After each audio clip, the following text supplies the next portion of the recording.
Bianco. We have San Bernardino County Sheriff Sergeant Nicholas Clark. We have San Bernardino County Sheriff Shannon Dykes.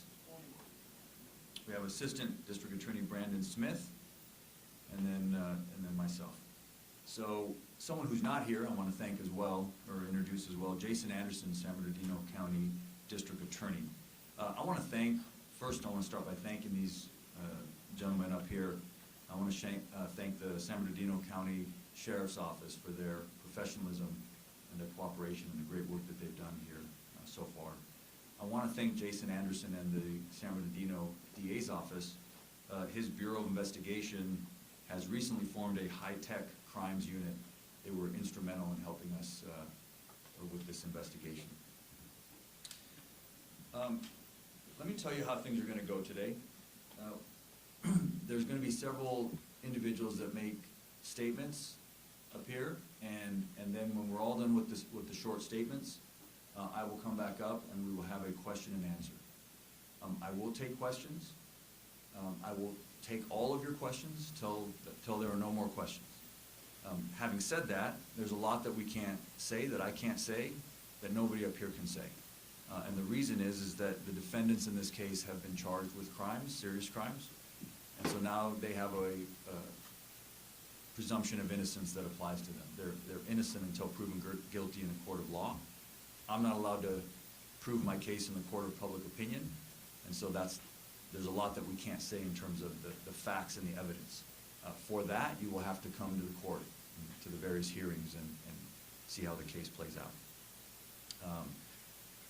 However, having said that, it's appropriate to have a press conference because it was the defendants in this case that had a press conference first.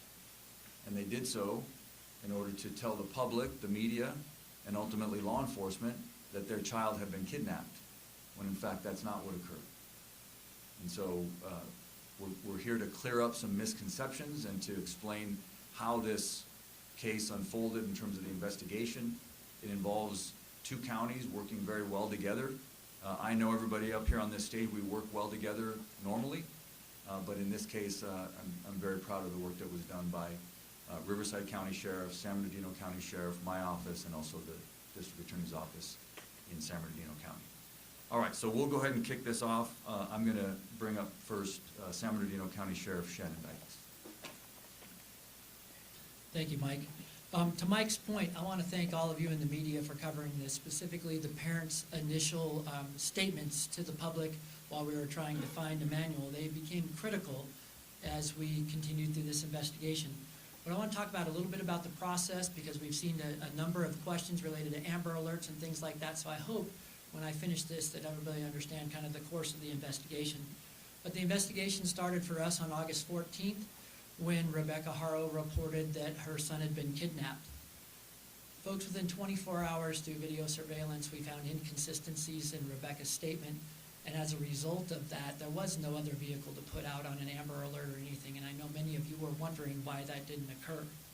But really, after finding out those inconsistencies in the statement on the initial report, that's where hundreds of hours of investigations have come in by our Specialized Investigations Division to try to get to the bottom of what's really going on here.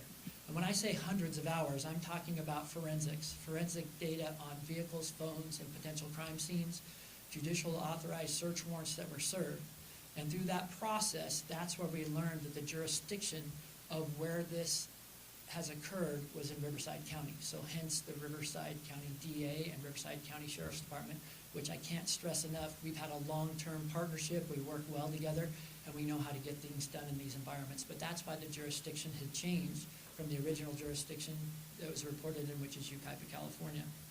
But as we went through that portion of the investigation and realized that these things had happened in Riverside County, you saw the culmination of all the different entities get involved. And going back to what Mike mentioned about the DA's office in San Bernardino County and high-tech crimes, forensically, there are a number of things that we were able to prove up that we're not going to be able to share today exactly how we did that, but there is a tremendous amount of evidence that suggests that the initial story posed was not the correct story. So in that partnership with our agencies, I'm going to introduce my partner, Chad Bianco, where this crossover occurred at Riverside, and we reached out to Mike, who's obviously filing the case, and of course Chad to assist us in the investigation. Chad? Thank you. Like Sheriff Dykes, I just want to thank all of you for, especially the normal mainstream media, for your attention to this and for your cooperation in this as we were assisting San Bernardino in this investigation, trying to originally find a missing baby, but then eventually quickly learning that that investigation was not something that it started as. Not so much for social media and keyboard warriors who, quite honestly, sometimes hamper and prevent us from a good investigation. I do want to expand a little bit about our relationship with San Bernardino. A lot from the media, a lot of questions have been raised about jurisdiction. And what Sheriff Dykes and I routinely talk about to our own communities isn't really necessarily displayed in the media or said to the media, but neither one of us care about jurisdiction. Our belief is that the Inland Empire is better served when we are cooperating and working together. And in this investigation, from the very beginning, it was obvious that it could involve both counties. When something like that happens, particularly in this case, the original investigation began with Sheriff Dykes, and if he chooses to take it to the end, he will, which obviously he did. And my position is Sheriff Dykes is responsible for this and the assistance of my department. So there is no asking us, there is no anything like that. It is, we have to serve our public best, and he has every single available resource that the Riverside County Sheriff's Office has to offer to make sure that we provide justice in this case. This is an extensive investigation with both agencies that ultimately is headed by the supervisor of the Detective Bureau from the Sheriff's Office in San Bernardino, but the cooperation, as you can see, between the both counties is what is going to bring this to a successful conclusion.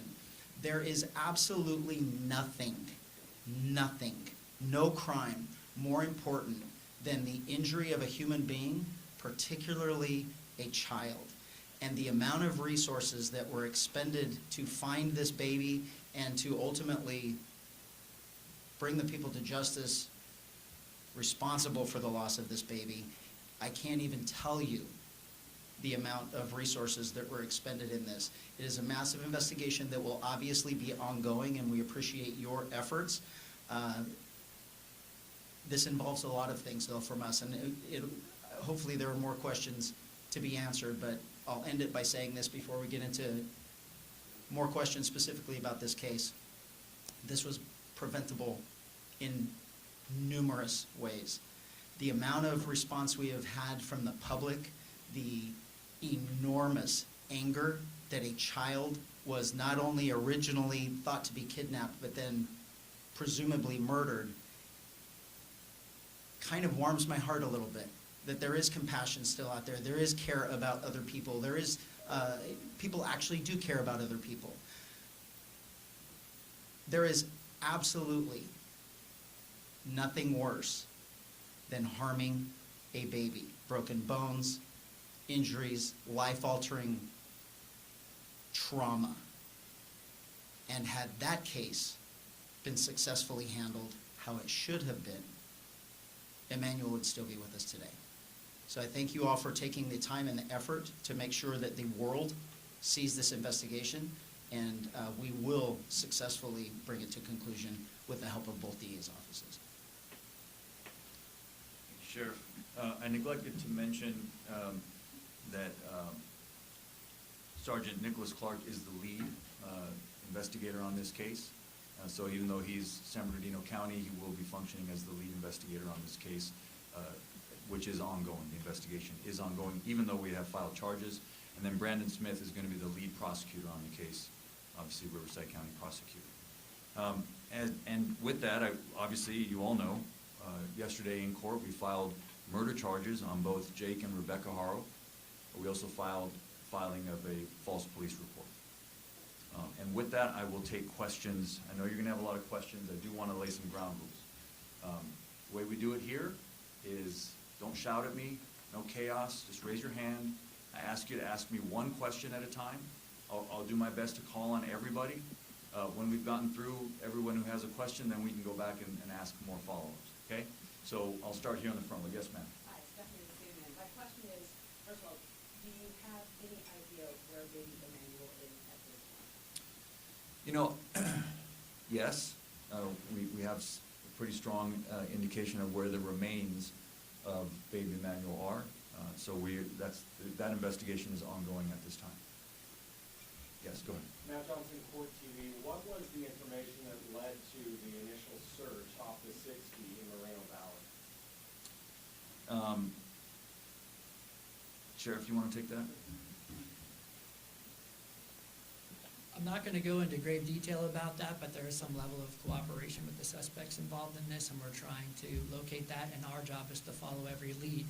But for the rest of the room here, we have to understand what you're dealing with is an experienced child abuser that is aware of a previous case, that is aware of evidentiary things that we are certainly concerned with. So we're going to take every step to not only work with any suspect or witness involved in this, because at the end of the day, we have to bring a case to Mike and they have to charge it, and we have to make sure that every single thing, no matter what is told to us or what we discover in terms of evidence, is the right thing, and that we followed up extensively. Next. I'll go to you first and then to you. Go ahead. Gigi Gracia with Fox 11 News. Do you believe you know how baby Emmanuel died or was killed, and is there anything you can share?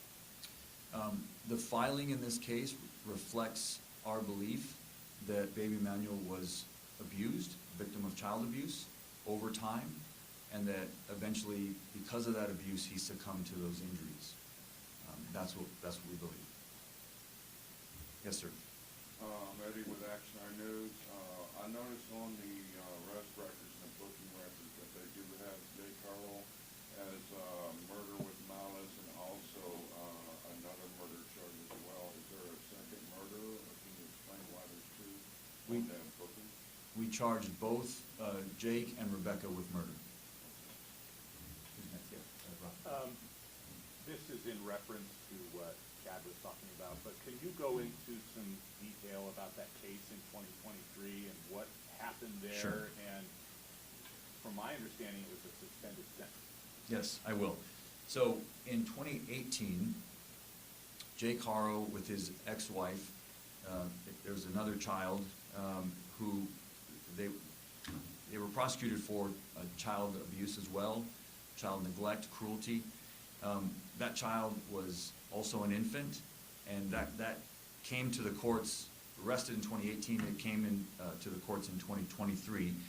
We had charged various felony crimes, child abuse, child cruelty,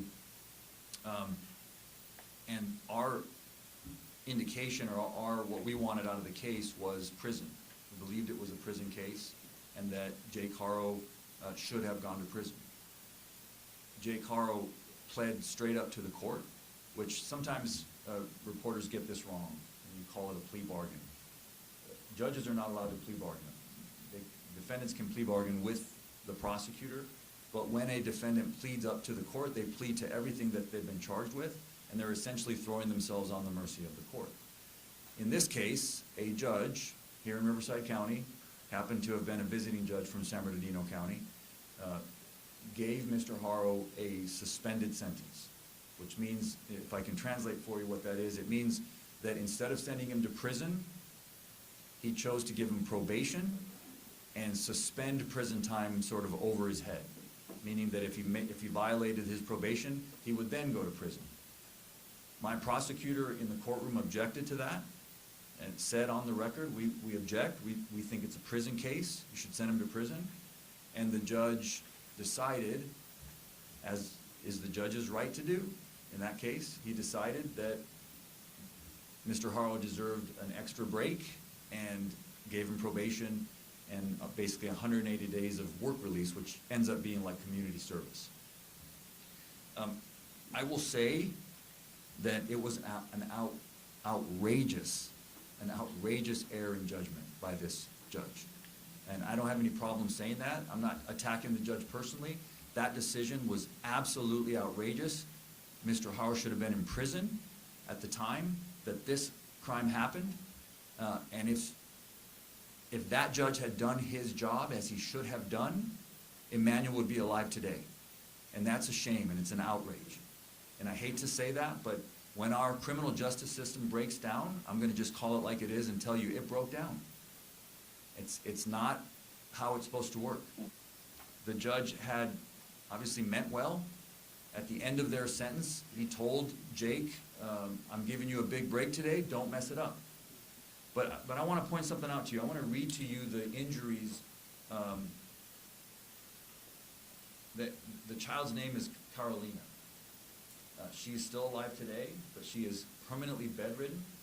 She has permanent damage, cerebral palsy, that is a result of long-term child abuse. I want to read to you the injuries that were presented in court to this judge at the time of that previous prosecution. Acute fracture of the posterior left rib, 5th rib, healing fractures of the posterior lateral 6th, 7th, and 10th through 12th ribs, healing fractures of the 6th and 9th through 12th ribs, partial bone fracture of the skull, brain hemorrhage, significant prevertebral soft tissue swelling of the neck, and a healing tibia fracture of the right leg. This is severe abuse for an infant. And so whatever you think of the criminal justice system and people need a break, someone who does that to a child belongs in prison, period. Next question. Could you tell us a little bit about her background? Like she has prior issues or child abuse cases as a veteran? Not to my knowledge, no. Yes. For some experts have looked at how Emmanuel's eyes are and said that is one of the signs of shaky baby syndrome. Do you believe that he has been responding the way he is in videos and does have the eye, I guess maybe I feel like a better word, do you believe that he was taken before and after surgery? You know, I'm not gonna, I can't speculate. I'll repeat what I already said. We believe that Emmanuel was severely abused over a period of time, and that's the reason for the filing, the way it was, is that he was abused over a period of time. Both parents would have been aware of that abuse. I've already called on you, so I'm gonna exhaust. Yes, sir. Sir, forgive me, I'm nervioso on the tira. I've been working this case diligently. I have a two-part question since I'm. No, one question, sir. Okay, One question. One question, thank you. You said that you do know where the remains are. Can you I didn't tell say us- that, sir. Oh, I'm sorry, forgive me. I didn't say I know where the remains are. Can you tell us, in fact, a little bit more detail so that if you do know anything, so I can stop looking? Please? Because I'm in this every day. No disrespect, trust me, I understand who you are. But can you please, if you have information here where you know something, can you please, so I can get some rest? Well, you should get some rest, sir. Thank you. You should get some rest. But no, I can't share with you anything. That's fine. Look, there are professionals that are looking for the remains of this child. If the public has any information, then we ask for their help. So we don't know exactly where the remains are. We have some ideas in terms of where we're gonna look and where we're gonna continue to investigate. Yes, sir, all the way in the back. Can you please elaborate more on how you suspect that baby Emmanuel has been abused over a period of time? No, I'm not gonna do that. That's unfortunately, I understand it's an obvious question, but I just can't go into it. Those are things that the evidence will be presented in court, and I'll have to wait till we do that. Who's next? Yes, sir.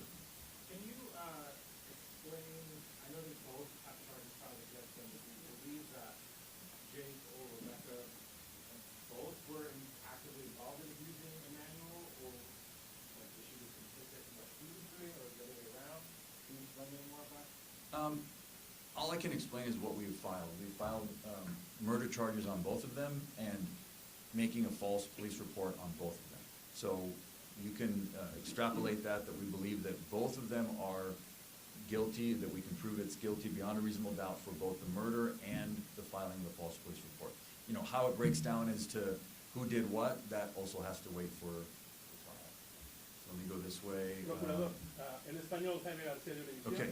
Procurador, básicamente, si nos puede hablar exactamente de este caso de 2023 que dice usted comenzó en 2018 y pudiera ser el eslabón que hubiera evitado, en caso de que el juez hubiera dictaminado una sentencia diferente, que este niño Emmanuel estuviera vivo. Gracias. Pues ya dije lo que puedo decir, fue una tragedia increíble y no hubiera sucedido. El juez hizo un gran error y juzgó mal y el sistema se quebró ese día. Jueces, fiscales, defensores, todos tenemos un deber y tenemos que hacer nuestro deber en nuestro trabajo. Todo lo que puedo decir. Bueno, básicamente no debió de haberle dado la libertad bajo palabra. Claro, claro que no. Le dio libertad condicional y esto fue un caso de prisión. Cuando uno hace daño así a un niño, debería ir a prisión. Eso es lo que dice la ley. La ley dice que la sentencia debe ser prisión por crímenes de este nivel de gravedad. Y en este caso le dio probation. Let me go to you. Reporting on this station, there's been rumors that Emmanuel had been seen for days and weeks prior to August 14th. Can you speak to that at all? No, unfortunately I can't. That has to wait for the trial to come out. Yes, sir. Jacob Davidson with Key News Network. Given the history that Jake has been obviously charged with previous child abuse cases, has CPS been involved with Emmanuel throughout his life at all, or have they ever checked up on parents? To my knowledge, CPS has not been involved with Emmanuel. I don't believe there was any CPS involvement in this current case. Let me go. I've already called on you. So have I called on you already? No. Go ahead, please. Julian Santo with PPLA 5 News. We're hearing some reports of a confession made in jail regarding Steve Haro. Obviously, we're waiting to what you say, but is there any validity to some of those rumors, and what have you heard from yourself in jail? I can tell you that that's not true. It's there's no confession made in jail. I'll go back there and then I'll come back to you, Rob. Yes. Go ahead, sir. Garrett Haro, KEXP News. Can you tell us how many kids Jake and Rebecca had were in their home at the time of the arrest? You know, a 2-year-old was taken. We saw CPS, Riverside Sheriff Centers making CPS calls. How many kids did they have in their home? Well, there's the 2-year-old and then baby Emmanuel. Maybe. Yep. Going back there, yes, ma'am. Yeah, Joy Benedict, K-Town News. My question is, how difficult is it going to be to try this case without finding baby Emmanuel? You know, a no-body homicide is always difficult, but obviously with an infant, we know that baby Emmanuel didn't, leave on his own or is not, didn't leave town. Obviously, it's a little different when you're talking about an infant, but we have a lot of experience in this county trying no-body homicides, and we're confident that we can gain convictions in this case. Yes, ma'am. Can you tell us more about the search on Sunday? What led to that field and why that area? Well, I think Sheriff Dyke has already explained that. He answered that question by saying there's been a level of cooperation with the defendants, so that's why they went to that area. But beyond that, that's all I can say. Yes, ma'am. Okay, so I think the obvious question is, what happened then? I mean, we did hear those reports. My coworkers just asked about the jail confession. The authorities used a fake inmate to get information, and the father confessed that. See, that's not true. So I don't know where you. What Well, happened no, to the baby? no. See, this is what happens when you've got all these folks out there online and these keyboard warriors. You get a lot of misinformation, and what you just said is not true. It's misinformation. So that's what I'll tell you did not happen. Okay, but you Okay. can't say what, there's no information as to. I can't talk about the baby facts of the Emmanuel. case. Well, no, I'm giving you information about baby Emmanuel. I'm giving you information about the cases and the investigation, but what you just said did not happen. So, that's not, I can't be responsible for when you guys get it wrong. Go ahead. I know you have not found the remains yet, but based on the level of cooperation of the suspects and what you know so far, is the strong likelihood that the remains were, at least at one point, in the Badlands General? Yeah, I'm just not going to comment on that. We're looking for the remains, and these investigation is continuing. We're hoping to find the remains of baby Emmanuel. Yeah, please, Sheriff. This is to that and to the question before. a problem that we are having in this, basically even on the question that was asked 2 questions ago, is someone posts something on social media and then you all believe that it's true. I actually complimented the mainstream media because you've actually been reaching out to us for comment and actually been printing what we've told you. It hasn't been the sensationalism and the wants for clicks for social media. And that is doing nothing but harming this investigation. And when you form your opinion and come in here and ask questions like that, you're not serving the public in any way. The question way earlier, get some rest. There should be no one out there looking for baby Emmanuel except for us, because all you're going to do is complicate things in the future. And the one thing that I emphasize that I want to make it clear here, the reason this is happening relatively quickly and the reason why we got such a handle on this fast is I believe that the Inland Empire is served better by their 2 sheriff's offices than any place in the state. And this particular case doubled its efforts. So instead of having 4,500 people looking for baby Emmanuel, you had 9,000. And so how did we get all of this information? It's called investigation. And we have 2 entire departments doing nothing but sifting through evidence, searching for evidence, trying to figure out what happened, who was responsible, and how we're going to successfully prosecute it. And misinformation, lies, and purposeful misdirection is going to do nothing but harm this investigation. And I am begging all of you with cameras out here, don't be a part of it.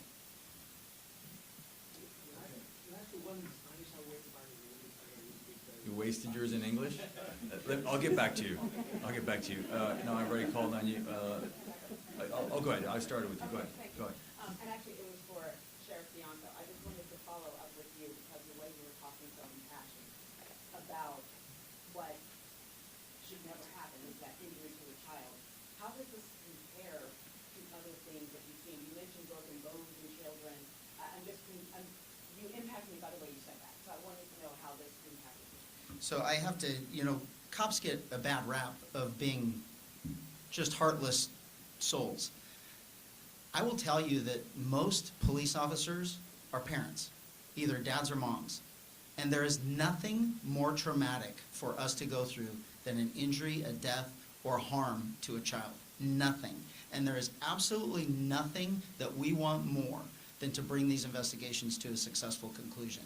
And when we talk about why we're here in the first place, that we believe someone murdered baby Emmanuel, who should still be in prison, but we have this unbelievable love for criminals, believing that they're somehow victims, and now we're all traumatized by it. We were all in this room a couple of years ago when I had a deputy murdered because someone was out on the street that should have been life in prison, but a judge let them go.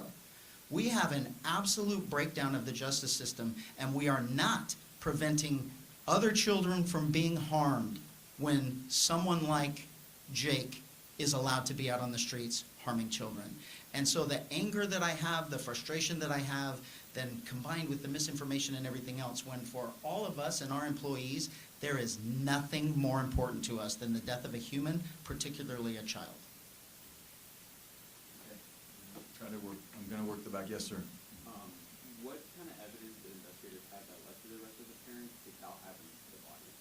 Well, we've got a lot of evidence. We're going to have to play that out in court. I can't lay it out here today. Okay, so yes, right next to him. Will we see the arrest warrant today, and why not? And also, I apologize, can you answer in Spanish as well? I don't know if we're going to see the arrest warrant today, so that's a pretty short answer for Spanish. So. Go ahead, sir. Go ahead. Go ahead, then I'll come back to you. As far as the timeline, do you believe that baby Emmanuel was alive when the parents came forward to report it? I just can't say. I'm not going to give a timeline. Obviously, baby Emmanuel, we have a theory as to when his death occurred. And then I've also shared that we believe that when the parents came forward, it was to tell the public something that wasn't true. Go ahead. Are relatives in this case cooperating, and if possible, can you tell us if they're there's a lot of witnesses, investigators are tracking down every lead. I'm not gonna, focus in on who's a relative and who isn't. There's a lot of cases that are shedding light. Yes, ma'am. Hi, Jason. And you said that you were the only people that should be looking for baby Emmanuel.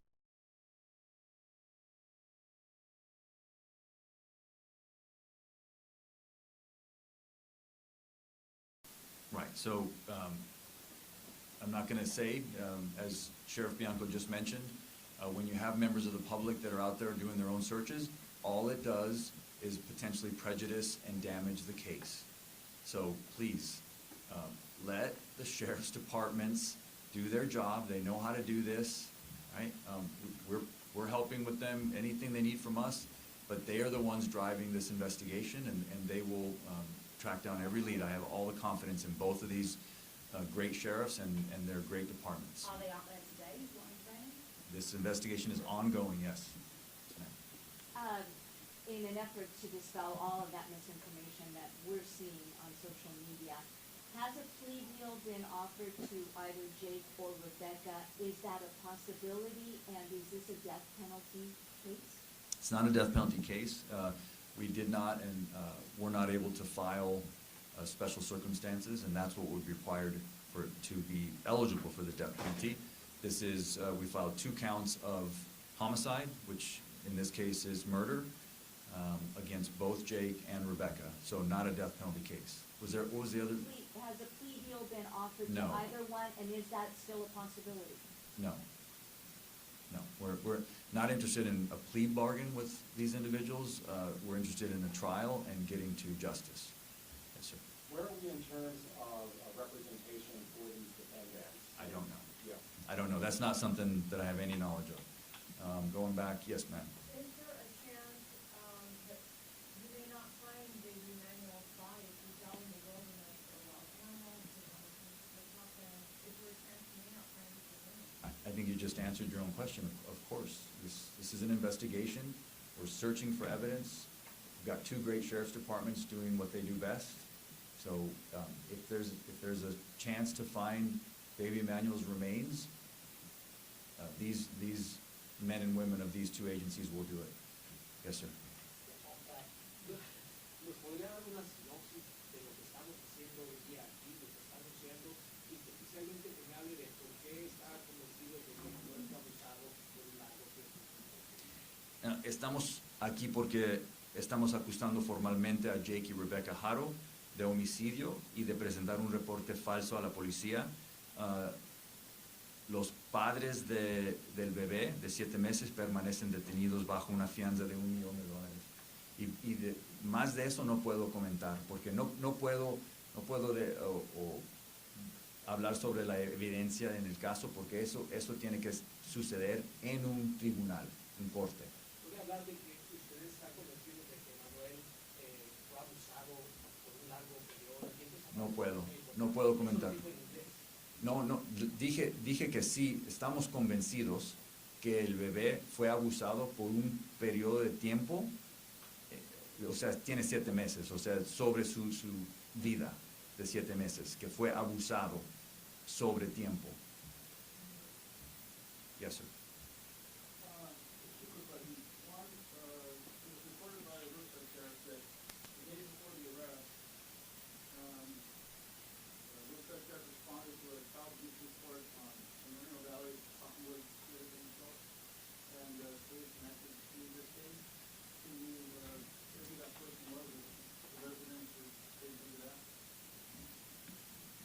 Just for clarification, maybe Sheriff's Department, not Sheriff. There was a call for service that was generated by Jake that we investigated concerning a child abuse case, and that's all I can give you on that, and it was in Moreno Valley. No, not at this time.